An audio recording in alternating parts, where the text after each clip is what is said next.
खुलुमबाय लोगोफोर दिनै जोबोद मिनिथावथाव बाथ्रा जोङो सोर बायदि मानसिखौ जोंनि रायजोनि चिफ मिनिस्टार बानायो सोर बायदि मानसिखौ जोङो मिनिस्टार मन्त्रि एमएलए जायखिजाया बिदि पलिटिशियान गेदेर माने भट होनानै जोङो देरहायो नोंथांमोना खनसे साननानै नाय दिनै वेस्ट बेंगलनि जि जाथाय जालांनाय जों गासैबो मिथिगौ गासैनिबो फेसबुकआव इन्स्टाग्रामाव जेरावखि जाया ससियेल मिडियानि थ्रुयै नोंथांमोना गासैबो मिथिजोबखादो जे सासे डक्टरखौ माबोरै माने जुनारफोर बायदि अत्याचार खालामनानै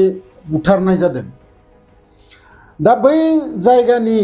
बै वेस्ट बेंगलनि बिगोमाया सोर चिफ मिनिस्टारा सोर ममता बेनार्जी आरो बै ममता बेनार्जीयानो मा खालामदो बै डक्टरफोरजों लामायाव ओंखारबोनानै गावहा प्रटेस्ट खालामफैदों दा प्रटेस्ट खालामदोबाथाय सोरनि एगेन्स्टआव बियो प्रटेस्ट खालामखो गावनिनो सरकार गावनिनो गासैबो गावनिनो आयेन कानुन सब थेवबो सोरनि थाखाय बियो प्रटेस्ट खालामदों आं बे बाथ्राखौ बुजिनानै मोनासै आरो बे बाथ्रायाथ' थांनाय 8-9 आगस्टआवनो जालांनाय जाथाय दा सिबिआइफोरा तदन्त खालामगासिनो दोङो माबा मोनसेथ' रिजाल्ट ओंखारखागोन जायखिजाया बे बाथ्राखौ बाद हो नाथाय थांनाय रबिबारखालि आरोबाव ओरैबायदि मोनसे डेन्जारास घटना जालांदो जायखौ नोंथांमोना माने फोथायनो तान मोनगोन बेनि थाखायनो आं नोंथांमोनखौ खोन्थाखायो नोंथांमोना जुदि आंनि बाथ्राखौ फोथायाबाथाय गुगोलाव थांनानै नोंथांमोना बिहार मुजफ्फरपुर होननाय खायसे जायगानि नाम बे बिहार मुजफ्फरपुर रेप केस बिदि होननानै नोंथांमोना सार्च खालामनानै नाय गुगोलाव अब्ला नोंथांमोना मिथिगोन माबोरै डेन्जारास जाथाय मोनसे जालांदो जायखौ जोङो बै डक्टर ममिता देबनाथनि जि जाथाय जालांनायनि दावराव दावसियानो बै मोनसे जाथायखौ जोङो खोनानो मोनासै बा मोजाङै हाइलाइट जायासै बे बाथ्राया नाथाय बिराद डेन्जारास केस जादों केसा ओरैबायदि सनिबार खालि बिमाजों फिसाजो उन्दैनि बैसोआ 14 बैसोनि आरो सानैबो अबेयावबा थांदोंमोन लामाखैजा आरो थांनायाव सासे 45 बैसोनि हौवा मानसि माने बोराय होनबाबो जायो 45 बैसोनि बोराय मानसि सासेया बै बिमाखौ आरो बै फिसाजोखौ लाखिनानै हावथेनानै बुङो जे बै नोंनि फिसाजोखौ आंनो हाबा हर अलरेडि बिहा सानै हिनजाव दं अलरेडि बिहा सानै हिनजावसा गथ' दं सासे हौवासा गथ' दं आरो साथामनिबो बैसोआ 20+ अब्ला साननानै नाय बै मानसिया मा साननानै मा भाबिनानै बेफोरबायदि बाथ्राखौ बुंखो आरो जायबाबो नोंथाङाबाबो आंबाबो जायबाबो बिनि जि सोंनाय बिनि एन्सारा ना जाखागोन आरो थिग बिदिनो बै बिमायाबो बुङो जे बियो जेब्लाबो जानो हानाय नङा आरो बिदि बुंनायाव इखालि थांबाय नाथाय अखानायै मोनायाव बियो मा खालामो गावनि आरोबाव 4 लोगो लाना थांनानै गावजों 7 मानसिया बैसानाव थांनानै पिस्तल खोन्थिनानै बै फिसाजोखौ दिखांना लाना थाङो आरो लाना थांनानै बेजों माने मा बुंनो नोंथांमोनखौ इमान उन्दै गथ'जों बेफोरबायदि माने जाथायखौ माने बिसोरो मावदो जेराव बै हिनजावसा गथ'खौ गावनि जि बिखानि ब्रेस्ट बिखौ सेखाजों माने हाफ्लेजोबना होदो बै हिनजावसा गथ'नि जि प्राइभेट पार्ट बै प्राइभेट पार्टखौ सुरिजों माने सुफ्लेजोबना होदो बिनि माने बेदरफोरखौ जोंनिफ्राय जों आलाय सिलाय माने गाल्लाजोबनानै माने फख्रि गंसे दंमोन बै फख्रिनि फाराव गाननानै दोनबोदों बिसा हराव खोब नागिरदो नाथाय हराव मोनासै अखानायै पुलिसनोबो खबर हरनाय जायो आरो पुलिसनोबो खबर हरनायनि उनाव अखानायै प्राय 11टासो बाजियावसो बै हिनजावसा गथ'नि गिथाव बाथाव मोनसे माने बै गोथैसोखौ मोननानै लोगो लोगो पस्टमर्टम खालामनो हरो जेराव पस्टमर्टमाव गें रेप खालामदो होनना मिथिनो मोनो गोदनायाव सेथेना बुथारग्रोयो आरो बिनि उनाव बिसोरो गावसोरनि जि सेखादोंमोन बा सुरिदोंमोन जिदोंमोन अस्त्र बै अस्त्रजों बै माने हिन्जावसानि मोदोमखौ सुफ्लेजोबनानै दानफ्लेजोबनानै ओरैबायदि माने बाहायो जेन बे माने जोङो बयलार बेदर जायोना बयलार बेदर बायदि माने दानफ्लेजोबनाय रखम गतिके साननानै नाय नोंथांमोना जोङो अबेयाव डेभेलप जागासिनो दङ अबेथिंजा जोंनि माने इन्डियाया दावगालांगासिनो दङ नोंथांमोननो आङो सिगांनि भिडिअआवबो खोन्थाखादो जे जोंनि इन्डियायाव 16 मिनिटआव सासे करे रेप केस ओंखारो जायखौ जोङो नोंथां आं माने एसे गेदेर केस बाथाय बा गोबां मानसिया मिथिजोबनाय केस बाथाय जोङो खबरखौ मोनो नाथाय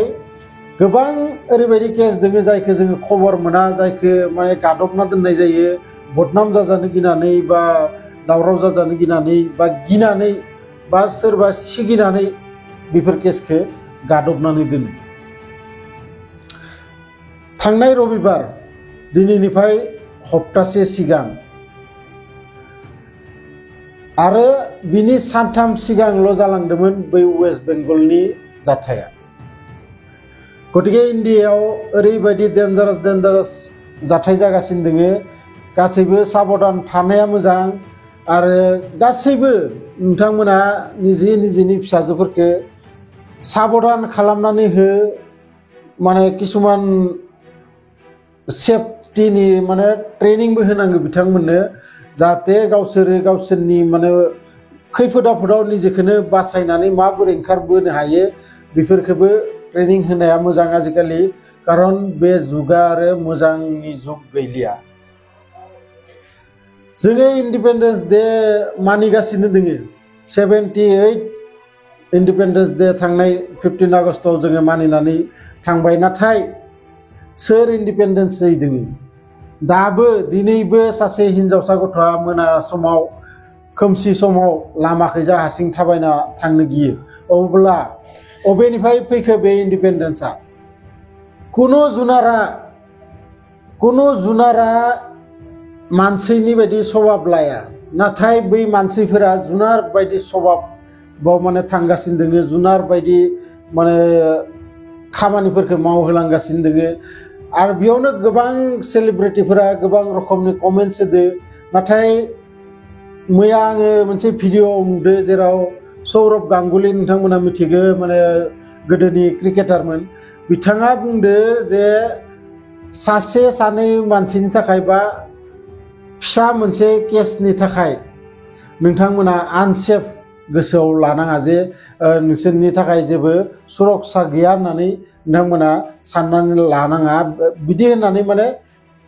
जोंनि जि हिन्जाव माहारिफोरखौ बिथाङा बुंदों नाथाय अबेयाव सेफटिया आरो सासे सानैल' नङा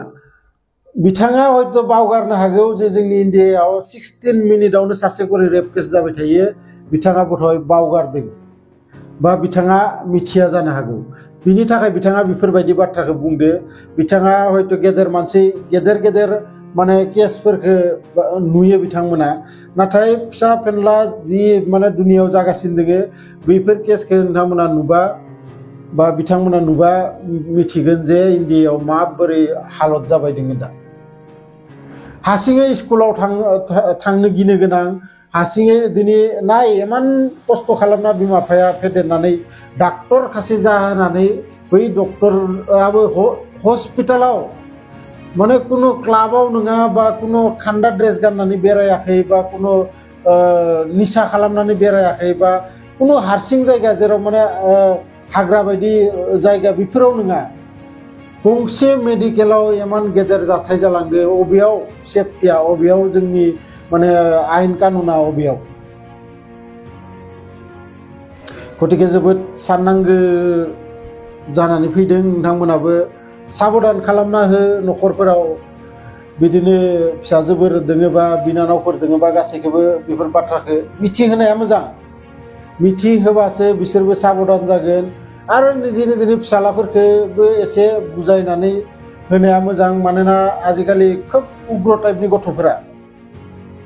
नोंथांमोना मिथिगौ गासै बाथ्राखौ खोब उग्र टाइपनि गोदो जोङो हाबा खालामागौमानि गुबुननि फिसाजोफोरखौ माने सोबानाय बुनाय बेफोरबायदि जोङो नुफेरामोनानो नाथाय आजिखालि ओरैबायदि जालांदो जे बाइकआव दिखांनानै लांबाय अबेयावबा बेरायना फैबाय लामा गेजेराव